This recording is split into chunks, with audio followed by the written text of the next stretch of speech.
Princess Lucienne Murat, whom I had known in Paris, had somehow made her way to Russia, regardless of the hardships, to acquaint herself with the conditions under which we were making war. She came to Pskov at my invitation. It was strange to hear her vivacious French in those provincial surroundings. She was interested in everything and much impressed by my new and graver attitude towards life. Strange to say, this lively Parisienne, who had never known me well, was the only person to notice this change in me. My family did not. The day after her arrival I drove her to Dvinsk in an open car. It was very cold, and the driving was difficult on account of the snow, but I brought her safely to our destination. We spent the night in a railway carriage. The local officials came to pay their respects to us. We were at the most forward firing line, and my guest yearned for thrilling experiences, but neither that evening nor the day following, when we went into the trenches, was there a shot fired, and not a single enemy plane came over. The princess seemed disappointed by such an inhospitable reception. She had been for some time in Petrograd and told me all the rumors about town. She had been moved by curiosity to seek an interview with Rasputin, and had been amazed by the awe-inspiring power of his eyes. That anyone should seek to meet Rasputin surprised me very much. I had heard a great deal about him, yet my father, my brother, and I had never seen him.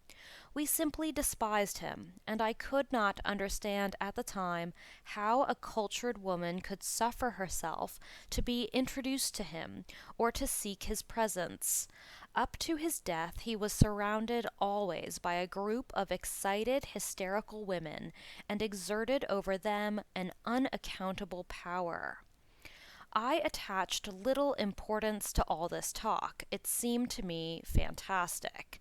His influence over the Empress seemed to me to be entirely a personal matter, explained by her constant anxiety over the health of the Tsarevich and her belief that only Rasputin could help him.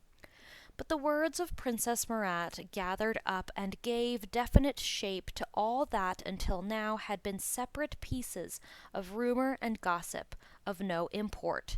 Here was the princess, clear-headed for all her excess of restlessness, a foreigner, a rather dispassionate observer of Russian affairs from the outside, and she quite obviously believed seriously that Rasputin's influence over the Empress, and through the Empress, on the course of national affairs was a real influence, a crucial factor in the way things were going.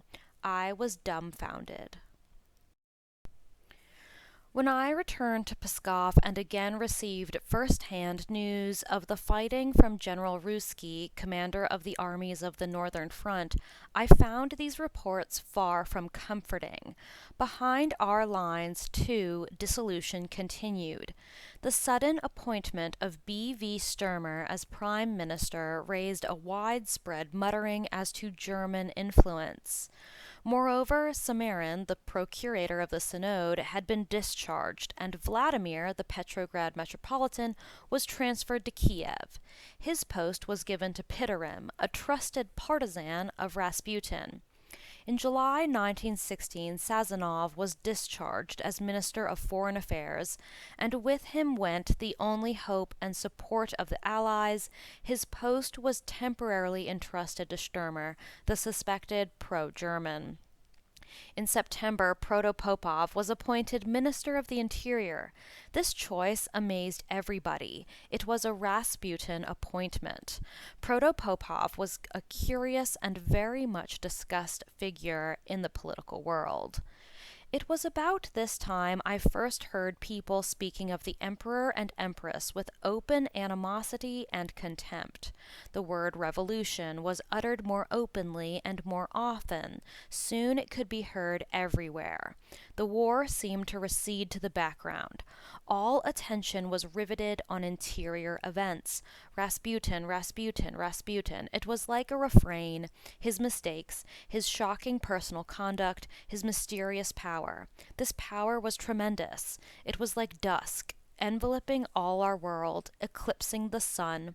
How could so pitiful a wretch throw so vast a shadow? It was inexplicable, maddening, baffling, almost incredible. The winter of 1916 was extremely severe. Frosts, which began in November, gained in intensity as days went by. Our hospital had expanded tremendously, and we faced increasing difficulties in obtaining supplies for St. Eugenia. Materials at first plentiful were now scarce and of lower quality. Some things could not be had at all. For instance, rubber gloves. Even gangrene operations were performed with bare hands. Our spirits lagged. Our work went forward by mere force of habit. Our patients were depressed.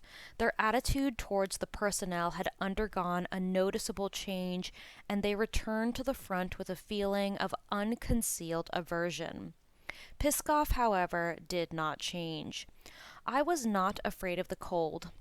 Every day I would go into the woods with my skis. These walks held special charm for me. There was so much snow that treading my way amidst the branches, it seemed to me I was climbing among the tops of the trees. The sun became towards dusk an immense fiery circle, glimpsed through the black trunks of the trees, and the purple shadows became sharp. On the way home I watched the thickening of the blue winter evening and the dawning of the stars. It was when I returned home from one of these excursions that I heard the first report of Rasputin's death. I do not remember who told me, but I clearly remember the unprecedented excitement at the hospital. Neither will I ever forget the vague and contradictory rumors which crept through town that evening, and clothed in mystery the disappearance of this ominous being who had been hated so violently and for so long, and who now was blamed for all the misfortunes which had befallen Russia. The news of his death was met everywhere with a joy bordering on hysteria. People in the streets embraced each other as they did at Easter, and women cried. Rasputin's presence at the court since 1907, with only a few absences, was known to all Russia, but had become still more noticeable from the beginning of the war. Now in 1916, almost everyone considered Rasputin morally responsible for all our reverses at the front and all disorders in the interior. Minds corroded by criticism and discontent made him the scapegoat of their indignation. People were tired of sacrifice and the efforts of war. Russian patriotism, possessing an altogether abstract character, could not stand the strain. For many people, Rasputin served as an excuse for their own slackness. Fundamentally, despite all the harmful gossip, the reason for his presence and power at court was very simple. The empress, who adored her son, well knew the hemophilia from which he suffered since his birth was incurable, and certain to grow worse as years went by. Internal hemorrhages became more and more frequent. The lightest blow could cause death, and each new attack caused the poor child unbearable suffering. This suffering Rasputin alone seemed able to alleviate. There was nothing strange in the fact that the empress regarded Rasputin as her only hope and savior. The days passed full of gloom in the Alexander Palace. The nerves of the empress, completely unstrung by constant anxiety, turned her into a sick woman. It was quite natural that Rasputin should acquire such a tremendous significance if we think of the abnormal conditions in which she lived, the solitude to which she gradually doomed herself, the four walls of the nursery, where on his little bed her only son moaned and tossed about. Repeating continually that Tsarevich would not live if it were not for him, Rasputin cunningly and adroitly took possession of the empress's mind. But his domineering character could not be satisfied with the comparatively modest role of a household miracle worker. He needed a vaster field of action. Now that many of the documents concerning that period have become public property, it is possible to say at times Rasputin's advice was not devoid of that common sense which seems inherent to the Russian peasant. Yet, like any other peasant, he had a deep and firm distrust of the nobles, and a conviction they not only oppressed the people, but continually prevented them from communicating with the Tsar. Having acquired influence, but possessing little discrimination, Rasputin began to test his power. He incited the empress against everybody, first including the people nearest to her, whom he knew detested and distrusted him. His calumnies fell upon fertile soil. The empress, shy and secretive by nature, had been unable during all the years since her arrival in Russia to make the Russian psychology her own. It always remained alien to her. Even the Russian Orthodox religion, which she embraced at the time of her marriage, and the Russian language, which she carefully studied and spoke better than many foreign princesses, did not help her understand the true character of the people over whom she reigned. Moreover, it seemed ill luck followed her every step. At first, each 2 years, instead of the son expected with such impatience, a daughter was born, and when at last the Tsarevich came, he was affected with a disease which she herself brought into her new family. This was a blow from which she could never recover. It seemed to her people constantly looked askance at her, especially those who belonged to the highest ranks of society, and she did not like them. Brought up very strictly at a small German court and strongly influenced by her domineering grandmother, Queen Victoria, she learned narrow-mindedness from childhood and was intolerant of the weaknesses of others. The Russian aristocracy seemed to her to be dissolute, and if they treated her coldly, she returned the feeling with scorn. She firmly followed her own way, that of a good Christian, an exceptional mother, a devoted wife. As long as she limited herself to her family interests, everything went fairly well, but as an empress she was not loved. Rasputin, acting in his own interests, turned her attention from household to state affairs, giving them his own interpretation. The sly peasant used the influence he thus obtained to satisfy, first of all, his inherent dislike of the nobility. Now he could amuse himself to the full by maliciously inciting them against one another and humiliating them at court. All that befell Russia through Rasputin's direct or indirect influence can, it seems to me, be regarded as the vengeful expression of a dark, terrible, all-sweeping hatred, kindling for centuries in the heart of the Russian peasant for the higher classes who never learned to understand him or win him over. In his own way, Rasputin was devoted to both the empress and the emperor. He was sorry for them, as one is sorry for children led into error by adults. His seeming sincerity and candor appealed to both of them.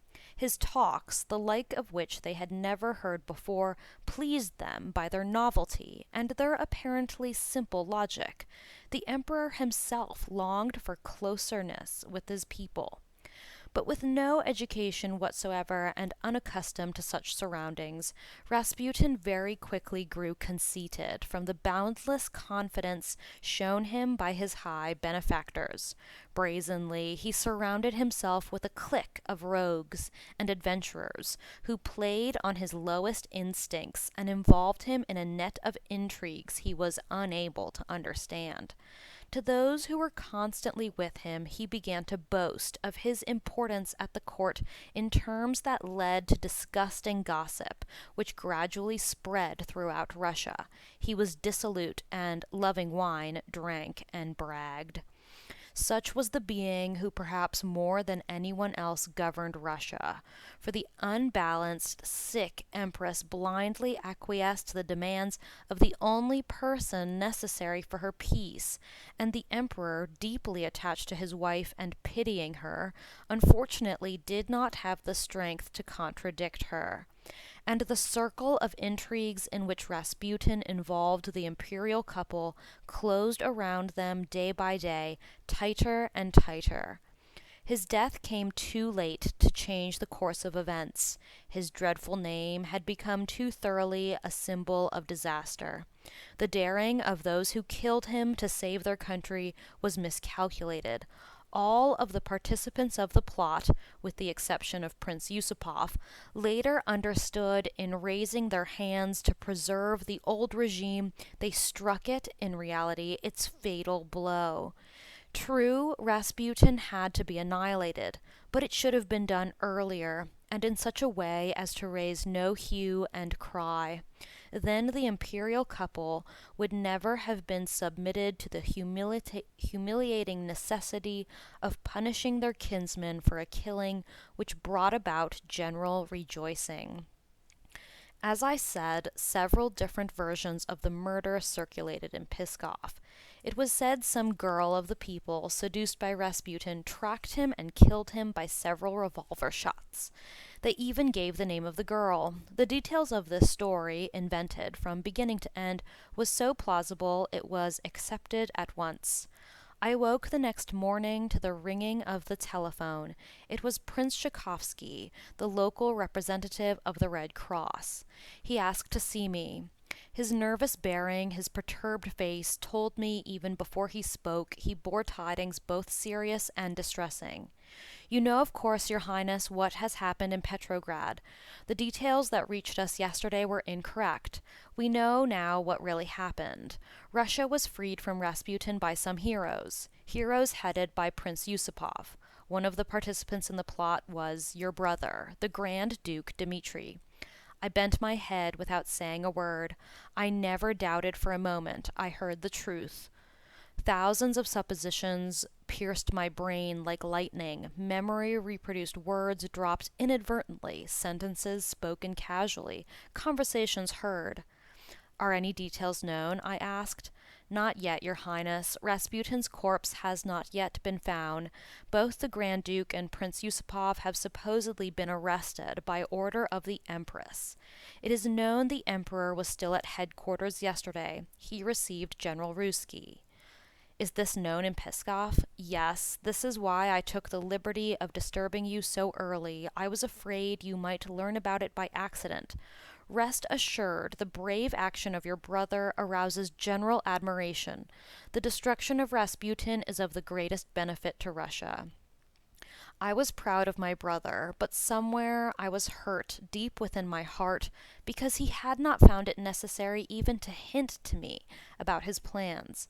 For the first time in my life, my brother appeared to me an individual standing apart from me, and this feeling of unaccustomed estrangement made me shiver. My first impulse was to go to him, but was this wise? Rasputin's corpse had not been found. An investigation was probably underway.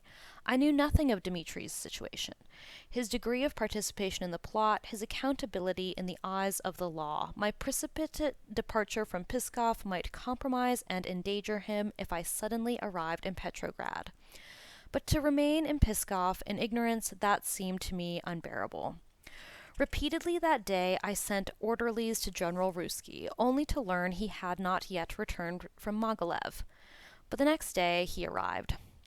I walked to the wooden fence which divided our property from headquarters.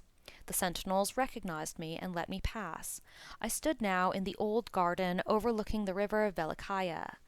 An alley of old linden trees led to an unsightly wooden house. There lived Ruzsky. Below could be seen the smooth, winter-bound surface of the river and the distant fields. The light of the moon was reflected in the snow as in a dull silver mirror. A Ural Cossack opened the door, and the general's aide, waiting for me in the vestibule, led me to the study of the commander-in-chief. Ruzsky was sitting behind a large desk, piled with papers. He rose as I entered. He had thick gray hair cut in the German manner, so to stand in short bristles all over his head. His deep-set and extremely bright eyes shone behind gold-rimmed glasses. Without doubt, he was one of our most talented generals. I would not hide from you, your highness, that in my opinion the event which has just taken place in Petrograd will have unexpected and distressing consequences. I have come directly from Petrograd. I went there to get a clear idea of the mood of the capital. I regret to say the situation is far from cheerful. Propaganda had penetrated all ranks and was taking insidious effect. There had even been outright insubordination, refusal to leave the trenches and attack. Severity, punishments were no longer possible or safe. It was necessary to work out some new plan, to organize a psychological counterattack. This report greatly displeased the emperor. The emperor was obliged to leave for Tsarskoye Selo. At about this same time, rumors of the murder of Rasputin reached headquarters. The emperor must have heard them earlier, but he showed no sign of agitation or anxiety. He seemed, on the contrary, more animated than usual and happier. It was as if Rasputin's final disappearance gave him a sense of relief. My father, Grand Duke Paul, who also happened to be that day at headquarters, later gave me exactly the same picture of the emperor's reactions. Ruzsky followed the emperor to Tsarskoye Selo, hoping for the opportunity to make a further private report to the emperor, but all his efforts to gain an interview had failed.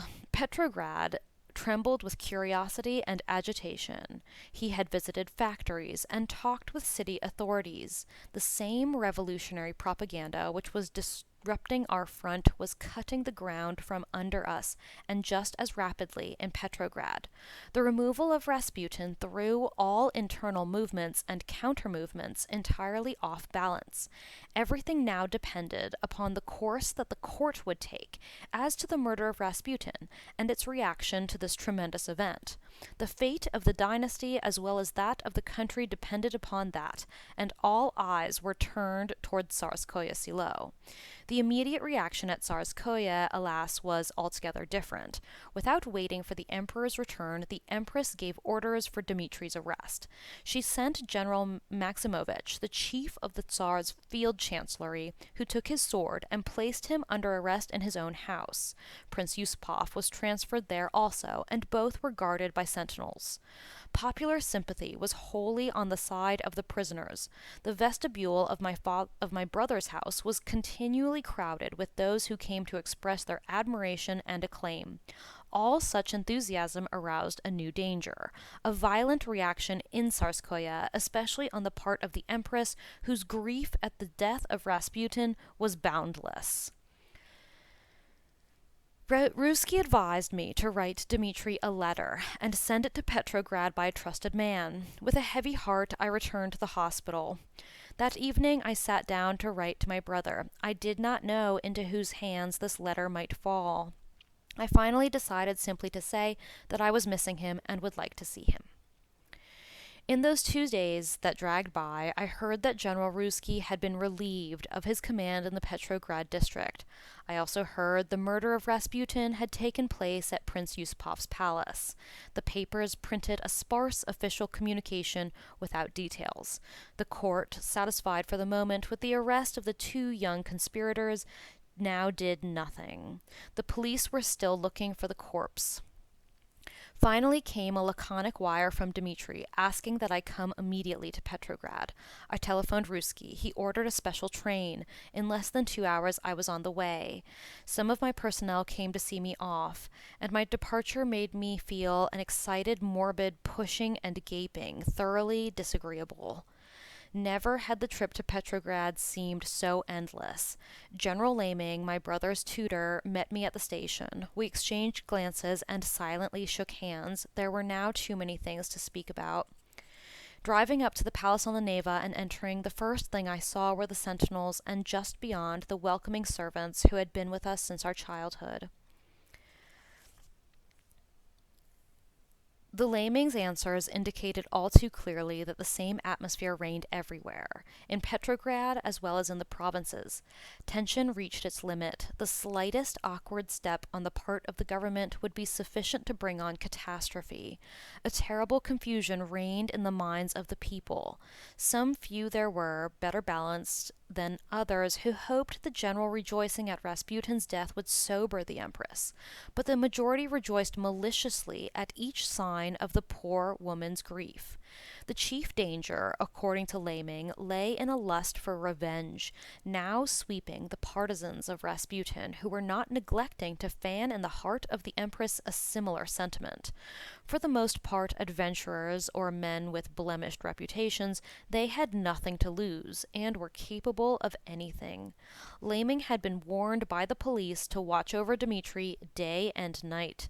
The palace was guarded by plain-clothes-men. The sentinels stood at each entrance. Suspicious-looking men had several times sought under different pretexts to get into our house.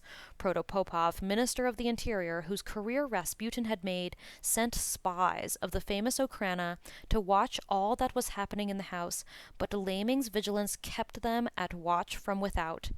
By this time the corpse of Rasputin had been found and buried in Tsarskoye Selo. There was an inquest, and talk of extreme punishments, even court-martial, which it seemed the Empress demanded. The case was altogether exceptional. As one of the royal blood, Dmitri was presumably immune from civil prosecution. All Russia knew that the Emperor treated Dmitri as his own son, perhaps one of the suitors for one of his daughters, and could put no other interpretation upon his act than that of loyalty to the throne. He and Prince Yusupov were the heroes of the day, especially among officers, and somewhat among public workers. To prosecute them now would not only be dangerous, but even fatal. It seemed likely to arouse an outburst of rage, the consequences of which could not be foretold. The imperial couple isolated themselves completely in the Alexander Palace and would see almost no one. Such of the family who wished to warn them against too severe measures of punishment and insisted on being received were given non-committal answers and treated coldly. My father, returning from headquarters, had come the previous day to see his son. He was shaken to the heart by what happened. The talk he had with Dmitri was painful for them both. It seemed like a terrible dream, a madness which had taken possession of us all, a circle of fire with no way out. Laming notified Dmitri of my arrival. Some of our relatives were with him at that moment. He sent word that he would come to see me. Finally, I heard his steps in the adjoining room. My heart stopped beating. He entered. Our eyes met. His forced smile, his assumed air of animation, were to me a perfectly transparent mask. For his face was drawn, and he had black circles under the eyes. In spite of his extreme youth, he was old. My heart swelled with sorrow and pity and love for him. He sat at the table where the tea things were still standing and asked me a few unimportant questions, but soon rose and began to pace the room. I said nothing. It was now long after midnight. The old, immense house seemed that night gloomier than usual. I did not seem to recognize this house, with its empty high rooms. There was something alien, ominous in it now. An uncontrollable shiver ran down my back. I was afraid. We reached my rooms. The accustomed sight of Tanya, my maid, waiting for me, quieted me. I undressed, took a bath, and putting on a dressing gown, returned to Dmitri. He stood by the mantelpiece, silently smoking. I sat there watching his slightest movement. What would I not have given to have been able to help him? It was as if his eyes were fixed inwardly upon some terrible spectacle from which he could not turn away, and I sensed also in his attitude a heart-struck disappointment. He sat contending with horrifying disillusionment on the border of despair. What a stupendous responsibility he had undertaken! What doubt and struggle must have attended each step! And now the turn of events seemed not to justify it. The excitement was over. The effects had miscarried. We were silent. Thus, until today, although 14 years have elapsed, we have never touched upon the events of that dreadful night. Frightened, finally crushed by this phantom that was rising between us against our will, we sought to break the silence. Dmitri had, at different times, spent several months at the Emperor's headquarters in Mogilev, each time becoming more and more persuaded of the hopelessness of the situation. The Emperor, he said, did not in the least realize the terrible abyss gaping wider and wider under his feet. No words could arouse him to the danger that threatened his country and his dynasty. The blindness and obstinacy of the Empress removed from his court the last trustworthy people. Deceit surrounded her and her husband. They had, it appeared, no knowledge of the condemnation which now became loud, general, open. The Duma was openly all but rebellious. Deputies made speeches in which they freely attacked the order of things at the court. Even in high society, the possibilities of a coup d'etat at the court were discussed, with talk of banishing the Empress, or demanding the Emperor send her to the Crimea, where she could not exercise her influence upon the course of events. All this, however, said Dmitri, was nothing but feeble, impotent chatter. No one wanted to undertake anything. People had become small. No one ever thought of the obligations of Russia to the Allies, or of maintaining Russian dignity in the eyes of all the world. He did not say so, but from the way in which he spoke, I understood, I think, why he had taken part in the murder of Rasputin. He hoped not only to rid Russia of a monster that was weakening her at her very heart, but also to give a new impulse to events, to have done with helpless drifting and hysterical chatter, to urge action by example, all in one decisive stroke. It was after 6 o'clock in the morning that Dmitri, throwing his last cigarette into the ashes of the fireplace, rose and wearily stretched himself. I went with him to his room and bid him good night. Next day I awoke with a terrible headache and all the symptoms of a returning attack of pleurisy. I arose, however, and dressed. Lunch was served in Dmitri's rooms, where he was waiting for me with Felix Yusupov, his fellow conspirator, and one of our uncles, the Grand Duke Nicholas. When coffee was served, some of our cousins came to visit Dmitri, and I drew Yusupov into another room for a private talk. From his first words, I understood his attitude towards the committed deed was quite different from that of Dmitri. He was intoxicated by the importance of the part he had played, and saw in it a great political future. I did not ask him for any details, for I knew the plotters had given one another their word of honor never to divulge what had happened that night. Yet, in spite of his self-satisfaction and outward assurance, there was in his words some anxiety, both to his own fate and Dmitri's. The intentions of the court, he said, remained impenetrable, but, he added, the wrath of the Empress seemed directed chiefly upon Dmitri. She was enraged by what she called and believed to be Dmitri's ingratitude in relation to her and to the Emperor, and accused him of nothing less than treason. Rasputin's corpse had been transported to Tsarskoye Selo and buried at night in the park on a spot she chose herself. The slightest details of the transportation of the body and of the funeral were public property, and for some strange reason the sorrow of the Empress, quite natural from the point of view of existing conditions, seemed to affect people in a greater and more dreadful degree than the former muffled, even scandalous gossip. Her open manifestation of grief showed clearly how strong and irrefutable was her devotion to Rasputin. In this devotion, now outraged, lay, said Yusupov, our chief danger. There was nothing to do now but wait. A great deal depended upon the Emperor. It was he who was expected to act. This uncertainty affected Dmitri differently than it did Yusupov. The popularity that his name enjoyed gave him no satisfaction.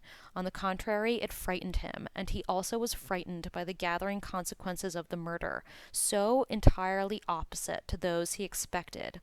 Yusupov spoke at length, yet not without nervousness, of his absolute assurance that neither of them would be touched. He believed in his lucky star, and counted upon the protection of public opinion. Against that opinion, he held, the court would never proceed openly.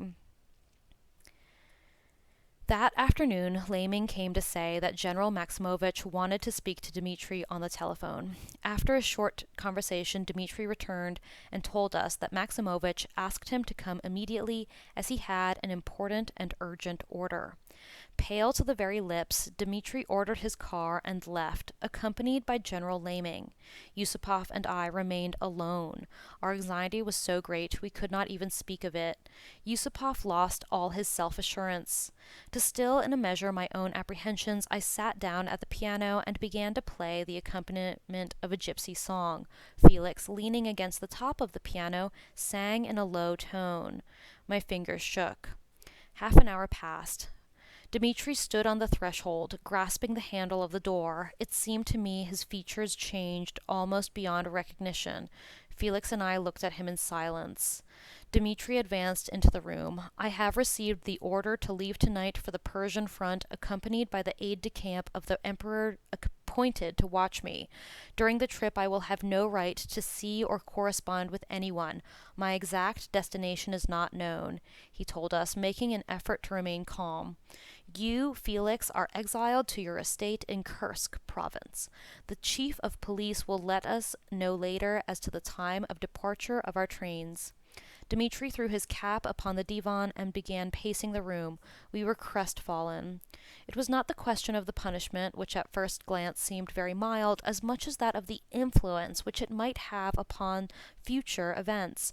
All Russia was watching to see what would be the reaction of the court to the death of Rasputin, and its attitude towards its assassins. Here was the answer. How would that be received now? Would this be the final touch that would break all barriers down? The persecution of the assassins, although quite legal in its essence, would nevertheless signify to the public the excessive devotion of the Empress to the memory of Rasputin, confirming the worst rumors of his influence, and demonstrate anew the helpless passivity of the Emperor. Here in Petrograd, Dmitri was comparatively safe from any attempts on the part of Rasputin's partisans, but who knew what could happen to him so far away? His disappearance would not be difficult to manage. These were my thoughts. For a week we had been living, all of us, between the ghost of the murdered man on one side and the fear of general collapse on the other. Never in my life, either before or since, have I been so assailed by a complete sense of catastrophe. Father must be told, I said finally. Do you want me to call him up? Yes, I do, replied Dmitri. It is I, Father. I wanted to tell you, Dmitri said. Here he faltered and thrusted the receiver into my hand, made a helpless gesture with his hand, and left the room. Hello, said in the distance the low, calm voice of my father. Now it is I, Marie. Oh, it is you. I did not know you had already come from Pskov. When are you coming to see us? Father, everything is not all right here. What has happened? Dmitri? Yes, Father, but tell me what happened. General Maximovich has just told him, by order of the Emperor, he is to be exiled to the Persian front. He must leave tonight, accompanied by an aide-de-camp of the Emperor. During the trip he is not permitted to see or write to anyone. Tears prevented me from continuing. There was no answer from the other side. Hello? Yes, I am here. I heard the changed voice of my father. Ask Dmitri whether he wants me to come. I can leave in the car. I turned to Dmitri, who had returned. No, no, it is not necessary. I do not want to disturb him. Saying goodbye to him would be too hard. I have caused him enough trouble as it is. Father, Dmitri is afraid to disturb you. Father, I beg you, don't come. Dmitri took the telephone from my hand. I have been such a source of care and anxiety to you. Our father's health was far from robust. We both knew the events of the last days greatly upset him. It is I again, Father, I said. Tomorrow, as soon as you can, you are to come to us. Do you hear me? All right, I replied. After that, Dmitri said a few more words and hung up the receiver. It was their last conversation. They never saw each other again. Dmitri wanted to see only those closest to him, and Laming undertook to speak for him to the others. Among the visitors were officers who offered to hide Dmitri in town. Others offered to start an uprising in his name. To all such proposals he listened with deep agitation and some bitterness, begging his two zealous champions not to complicate the situation. He would obey the orders of the Emperor with resignation and absolute submission. All he had sought in joining the plot against Rasputin was to uphold the throne, and he did not now intend to reverse that attitude. Later in the day, Dmitri was told that Count Kutuzov, the emperor's aide-de-camp appointed to accompany him to the Caucasus, had come to see him. Extremely agitated, the count entered. Then ensued a painful scene. Distressed by the commission entrusted to him, he saw himself almost as a jailer, and did not even try to hide his feelings before Dmitri, who in the end was obliged to calm him. To complete the picture of the attitude that day taken by the officers of the guards, Kutuzov's assignment made upon his brother officers so revolting an impression that upon his return from the Persian front they were ready to evict him from the regiment, and were only with great difficulty dissuaded from taking this action. Around 6 that evening, the chief of police was announced. He told Dmitri everything was ready for his departure. A special train would leave the Nicholas station about midnight. Dmitri would be accompanied by the aide-de-camp and Laming, who had asked special permission. No one was allowed to see them off at the station. Yusupov was to leave earlier, under escort of one of the officers of the corps de page. Dmitri went to pack. The old, solid construction upon which we established our lives, from which we saw the world and thought we knew it, the whole meaning of our existence, had vanished. Who had freed these dark, mysterious forces of destruction? Where was justice? What was wise? On whose side was truth? On Dmitri's, or on the side of Tsarskoye Selo, where an unbalanced woman reigned in solitude? Forgetting himself, Dmitri had stepped between the people and the imperial couple. He had sought to save his sovereigns in spite of themselves. Would they ever be able to recognize that? I imagined the empress bent over the bed of her son, suddenly taken ill. Rasputin had repeated endlessly, "So long as I live, the Tsarevich will live." What could her feelings be towards those who had taken from her the only source of that hope? And in spite of my hostility towards her at the moment, my heart perceived her torture. Dmitri, having packed, returned, and for the 100th time we weighed and discussed circumstances of his departure. It seemed now the only person who could have any influence with the emperor was his mother, the Dowager Empress. All other members of the family had exhausted every means of persuasion. We decided I would spend 2 or 3 days in Tsarskoye Selo and then go to Kiev, where Mary Fyodorova, the emperor's mother, lived at the time, supervising the work of the Red Cross.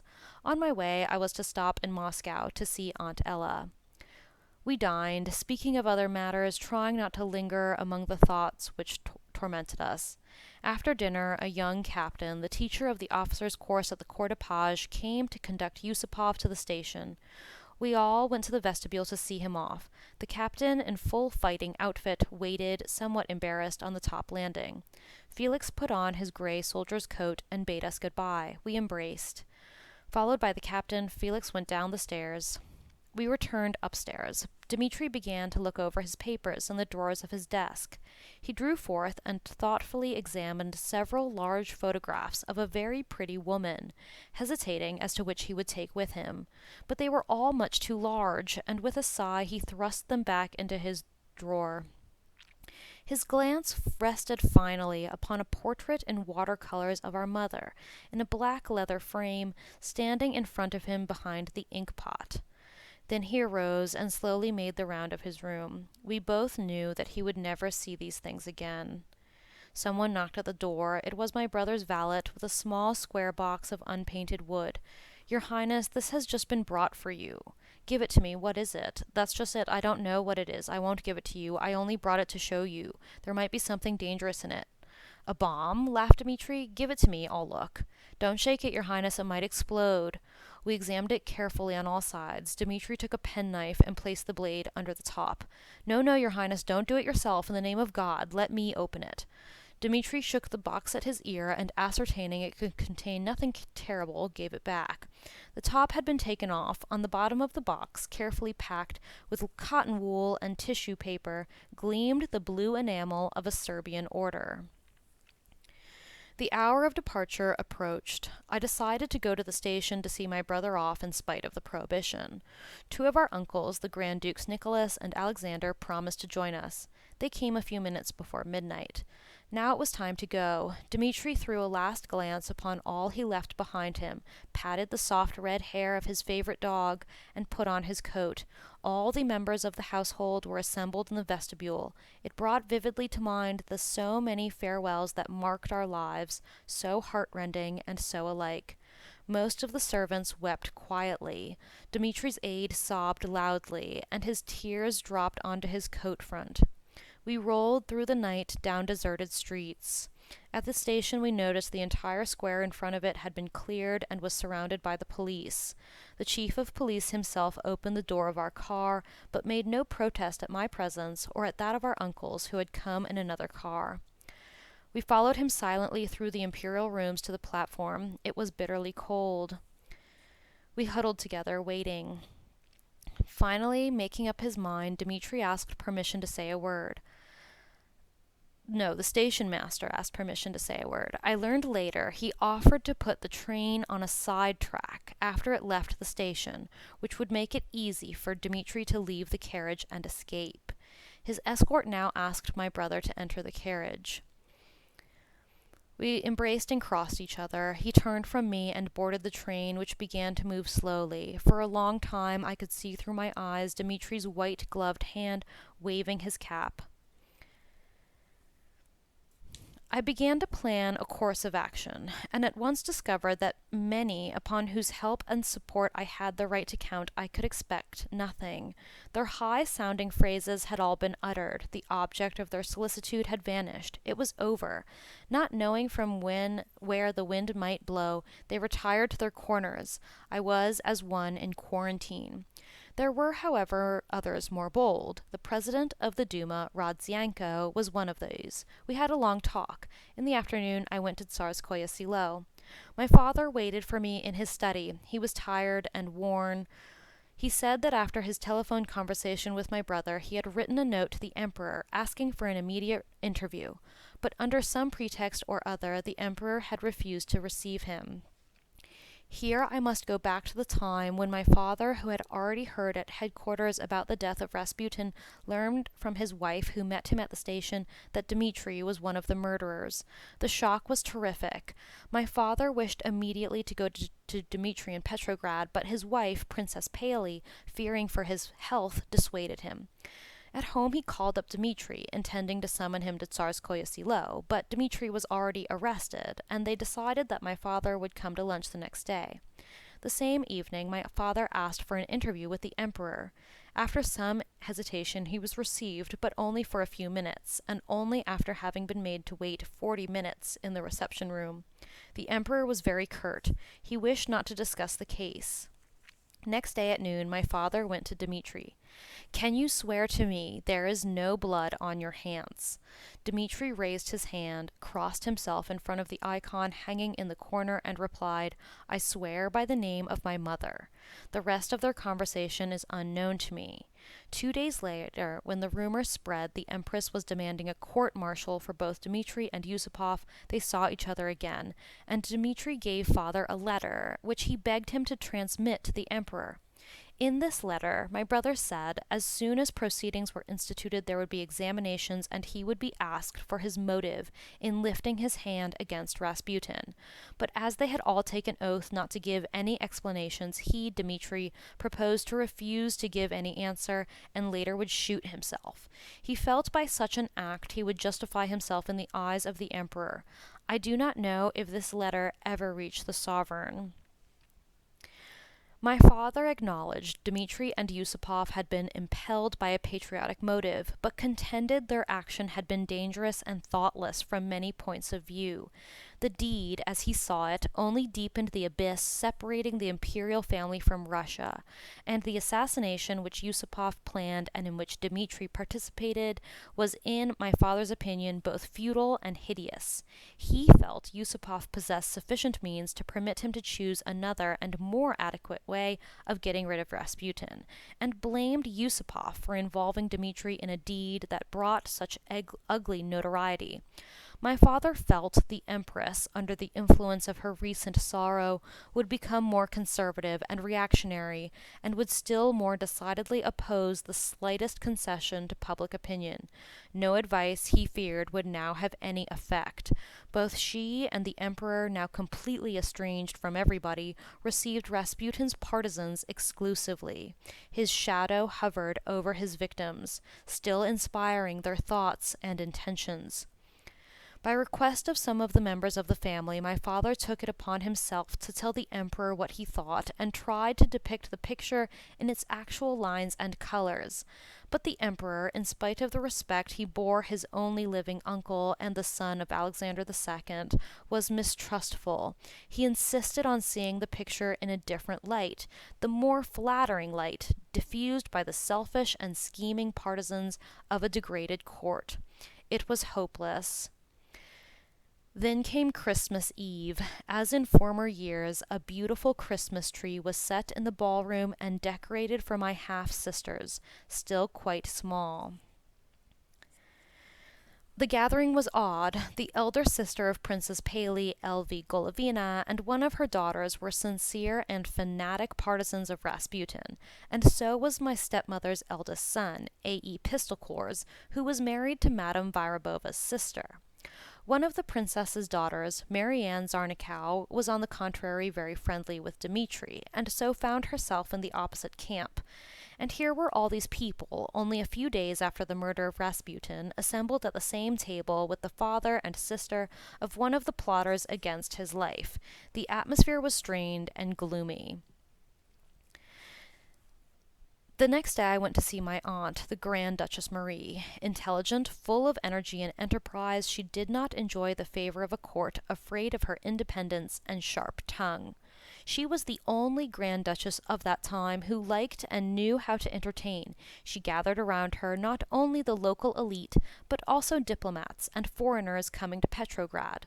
They respected her intelligence and were attracted by her charm.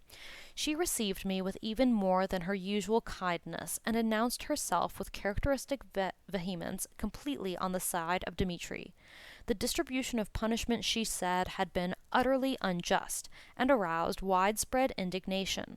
On Dmitri alone, the least guilty, had been visited the only sentence of exile any consequence.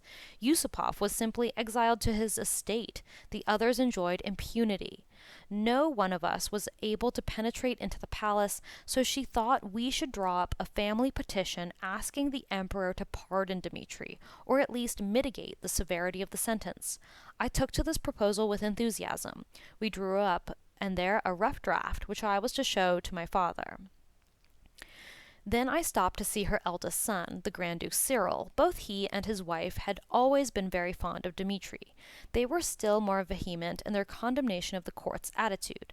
I returned to Tsarskoye Selo. All that day, ignoring my pleurisy and considerable fever, I had been driving in an open car, and the weather was very cold. When I got back to Tsarskoye Selo, I found to my surprise a thick envelope addressed in the hand of the Empress and brought by a courier.